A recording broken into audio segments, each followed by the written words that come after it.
Hey guys, how you doing? Dan with Mad Nasty Trapping here, coming back at you with another instructional video. Today's instructional video is going to be on carcass sets for coyote and fox. Okay, we're going to get started real quick here. Once you find your travel passageway or your travel corridor for your coyotes, that is a good spot to set up your location.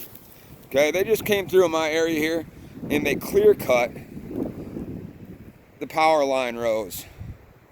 That makes a real easy access corridor and a travel passageway running the power line strips that just got clear cut for those coyotes to run down. Now you set up off the main trail slightly, okay? I got mine set up maybe 15 yards off of their main travel corridor. Right? So what you're going to have is something along the lines of this. I've got it set out on the edge of their travel corridor. Again, they run and travel in the easy access route underneath the power lines there. 15 yards off the travel route is my carcass set. Okay, guys?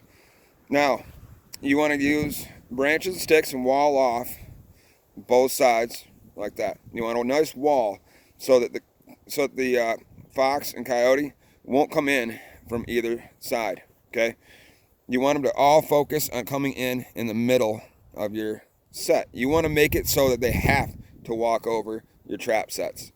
Okay, so carcass pile goes in the middle, and I'll get you some better visuals here, guys. Your carcass pile goes in the middle of your trap set. Okay, and this is a good efficient use of the skinned out carcasses you have from the whole season of trapping. Use them as bait, guys. And the coyotes and the fox primarily love this bait. And you will get a lot of coon and possum coming into this bait too. You know, you can, for instance, set up on a set like this. You can set up in between, but you go find a main tree so you can brace your sticks against. Then you can set up right in here where there's a little opening pocket there, and there's a little opening pocket right about in there. If you wanted to set up on those two opening pockets right there and there, you could, perchance, place two smaller traps in there. Your coons and your possums, they're not afraid to go find a pocket and run a pocket in between the branches and sticks. So if you create a tunnel passageway for the smaller, possum and coon to funnel through, chances are very likely they're going to funnel through those little passageways. Okay, the coon and the possums primarily do not like to walk in to your main opening. They would rather be a little more sneaky and secluded and come in through the back sides of your set. So if you were to set, and I don't have mine set there right now, because this is primarily a coyote and fox set. But if I wanted to, I could go and set up in both those openings, right towards the front of the trees, right there and there, okay? And set up on those openings. I would put a foothold in each of those openings tied off to the tree and let them come into that carcass pile, okay? But what we've got here is I've set up a row of Duke number 3 traps. I dug a trench out. Dig yourself out a nice trench, pack your dirt nice and hard underneath your traps so they don't have any wiggle or movement. Okay, you want nice bedded trap sets. These are Duke number 3 footholds, coil springs. Okay, I got 3 of them rocking there. You want to block your entire opening to your carcass set by traps. Now I've been told by trappers that 5 to 6 inches offset roughly is what you want on any bait set for fox and coyote. Okay, so I've got roughly between my traps here and the carcass pile, I've got a good 5 to 6 inches. So as that coyote tries to lean over or walk in and its face gets up in the carcass pile, you are the right distance away for their paws to be on the trap sets. Okay, that's essential. If you back these trap sets up to your bait, they're not even gonna have the room to go and step on your traps.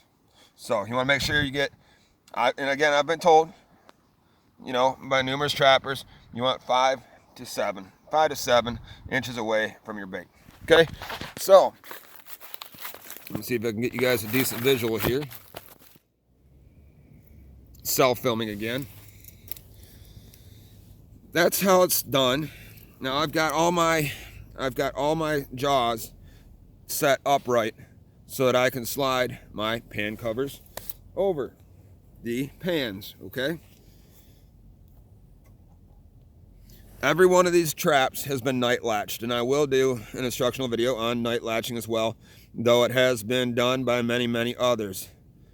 You take your pan covers, commercially available pan covers, you can make your own as well. Slide your pan covers over your pans on the trap, primarily working underneath the open jaws, okay? If you're working underneath those open jaws, you have less chance of those extremely touchy triggers going off. All right, so you set your pan covers in, pan covers in place. 1, 2, 3.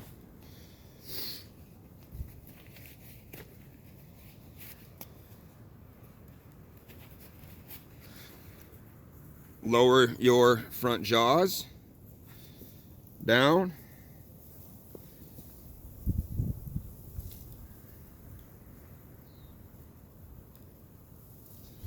And again, guys, when you night latch your traps, all your pans will sit completely flush with your jaws. You don't want to have the jaws of your trap and then your pan up right off the jaws. When you go and night latch your traps, it reduces the angle and brings it down completely flat with the jaws, making a completely flat set. That is essential, guys. Fresh out of the box works, but it can be done better when you modify it and night latch your traps. Okay?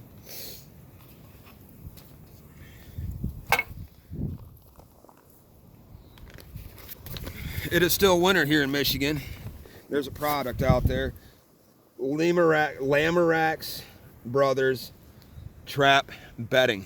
Okay, no freeze dirt. It is a dirt that is mixed with it is trap dirt that is mixed with wax, so that the wax and dirt compound together does not freeze.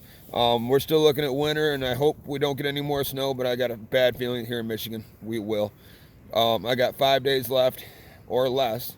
I'm gonna have to check the exact date, but I know I have a couple days left in the fox and coyote season, so I'm gonna get this set. This is my last chance to go and bang on a few of them this season. So you got your 3 sets set out. They're all staked in the ground. The ground is pounded down nice and hard. There's no wiggle room, no movement on your traps. Okay. Take your no freeze dirt and run your traps.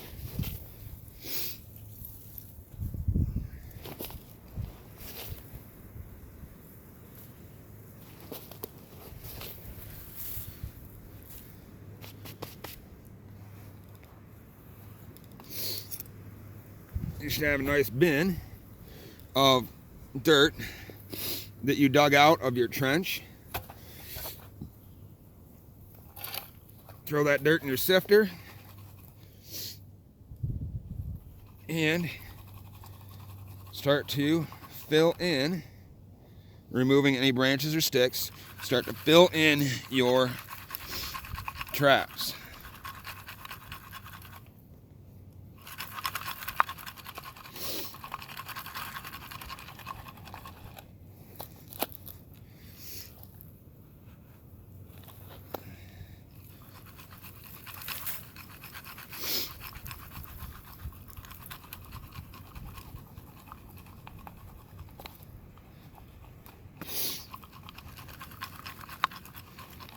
Put a nice layer of that dirt on top of your no-freeze dirt. Get a good sized layer there. Remove any clumps, break up any clumps that you might have. Either break them up, sift them through, or discard them. get your trap sets buried, guys.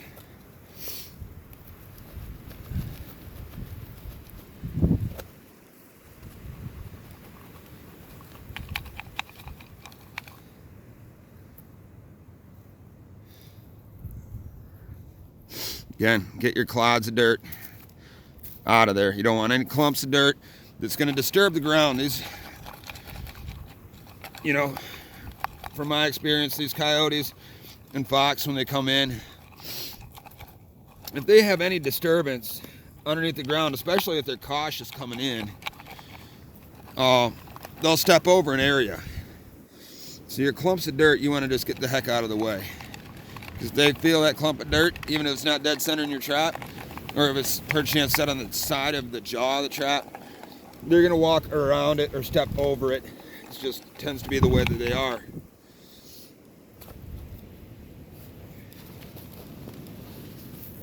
Get yourself some no freeze. Get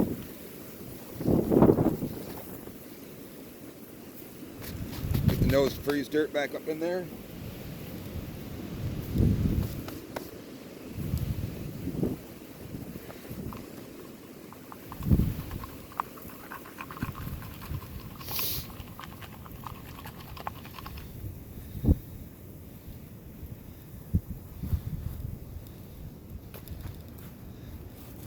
And brush off your front area. Let's see if I can get a better visual for you guys here. Make sure that your ground coming into your trap sets is nice and flat. Okay, now I know where my pan covers are. I know that my pan is here, my trigger pan is here, here, and there. I know that my pans are there. Remove any sticks, debris, anything that can get in the way of the jaws of the trap.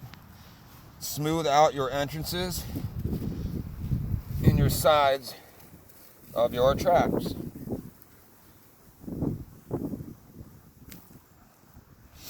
Making sure that it's nice and level. Don't give them any reason to question why this dirt right here is any different than anywhere else in your field. Okay? Then you can take your grass and debris that is laying around. No sticks, guys, no sticks that can be in the way. And you're gonna go and duff in your set.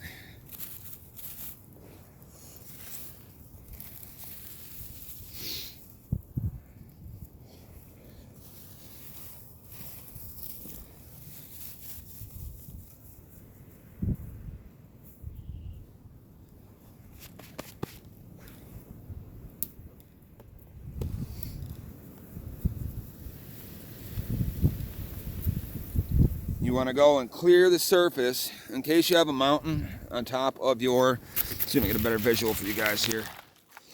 In case when you're doing your traps, in case you have a little mountain of dirt, which tends to happen when sifting on top of your trigger pan, you can use a stick or a branch and you can gently brush off the tops of your traps. Okay? Now we are about done with this here. Let me duff it in a little bit better.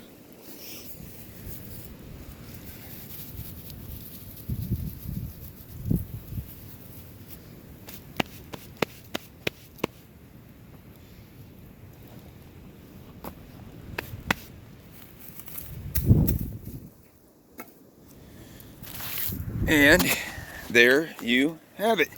3 Duke number 3s, Carcass pile set. Done the right way, guys. Traps are set, clean and clear. A nicely hidden trench with 3 Duke 3s in the middle. Trap, trap, trap. Okay, 3 traps right in the opening here. And 1 travel corridor opening through the middle. Nice, easy access for your coyotes and fox to walk in to those traps right there, okay, and into that carcass pile.